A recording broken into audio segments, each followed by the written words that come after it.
بسم اللہ الرحمن الرحیم۔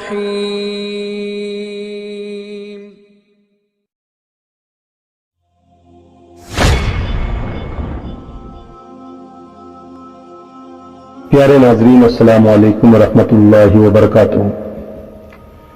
آپ سبھی کا اس چینل میں خوش آمدید ہے۔ آج ہم تاریخ اور روحانیت سے جڑی ایک دلچسپ کہانی پر غور کر رہے ہیں۔ یہ ملکہ زبیدہ کی کہانی ہے، جو کہ ایک نہایت رحم دل، عاجزی اور ایک قابل ذکر فضیلت کی حامل خاتون تھی۔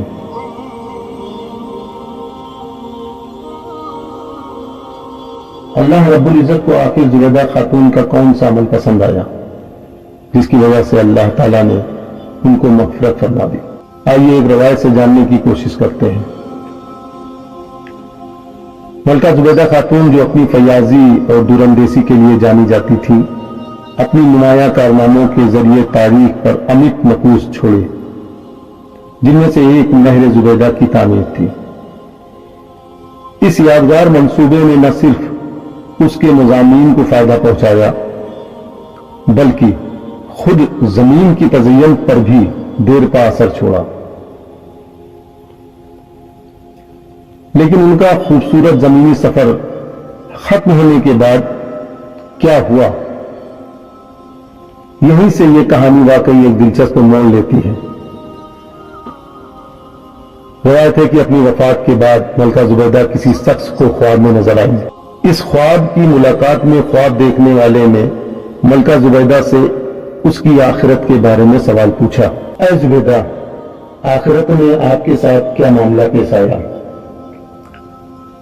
جسے سن زبیدہ خاتون نے جواب دیا کہ اللہ رب العزت نے مجھے بخشش فرما دی۔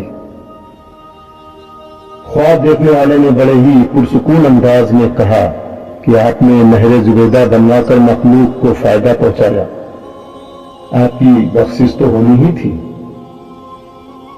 ملکہ زبیدہ خاتون نے فوراً پلٹ کر اپنے جواب میں کہا، نہیں، جب اللہ رب العزت کے سامنے نہر زبیدہ والا عمل پیش کیا گیا تو پروردگار عالم نے فرمایا، یہ کام تو تم نے ریاست کے خزانے کی رقم سے کروایا تھا، اگر تمہارے پاس یہ خزانہ نہ ہوتا تو نہر بھی نہ بنتی۔ اللہ تعالیٰ نے فرمایا کہ زبیدہ، مجھے یہ بتاؤ کہ تم نے میرے لیے دنیا میں کیا کام کیے؟ زبیدہ نے بتایا کہ میں تو گھبرا گئی کہ اب کیا ہو، مگر اللہ رب العزت جو نہایت مہربان اور رحم فرمانے والا ہے، اللہ تعالیٰ نے مجھ پر رحم فرمایا۔ مجھے کہا گیا کہ تمہارا ایک عمل ہمیں پسند آ گیا، جس کی وجہ سے تمہیں بخشش اور نجات عطا کرتا ہوں۔ پیارے ناظرین، آپ جانتے ہیں کہ اللہ کو ملکہ زبیدہ کا کون سا عمل پسند آیا تھا؟ آئیے بتاتے ہیں۔ اللہ نے فرمایا، ملکہ زبیدہ، ایک مرتبہ تم بھوک کی حالت میں دسترخوان پر بیٹھی کھانا کھا رہی تھی کہ اتنے میں مسجد سے اللہ اکبر کے الفاظ سے اذان کی آواز سنائی دی، جسے سن کر تمہارے ہاتھ میں جو کھانے کا لقمہ تھا، اور چونکہ سر سے دوپٹہ سرکا ہوا تھا، تم نے لقمے کو واپس رکھ دیا۔ پہلے اپنے سر کے دوپٹے کو ٹھیک کیا، پھر لقمہ اٹھایا اور کھایا۔ تم نے لقمہ کھانے میں جو دیری کی وہ میرے نام کے ادب کی وجہ سے کی۔ چلو ہم نے تمہاری مغفرت فرما دی۔ پیارے ناظرین، تصور کریں کہ ملکہ زبیدہ نے اپنے شدید بھوک کے درمیان اذان کی آواز سن کر اپنا کھانا روک دیا، انتہائی احترام کے ساتھ اپنے لباس کو ٹھیک کیا اور پھر اپنا کھانا کھایا۔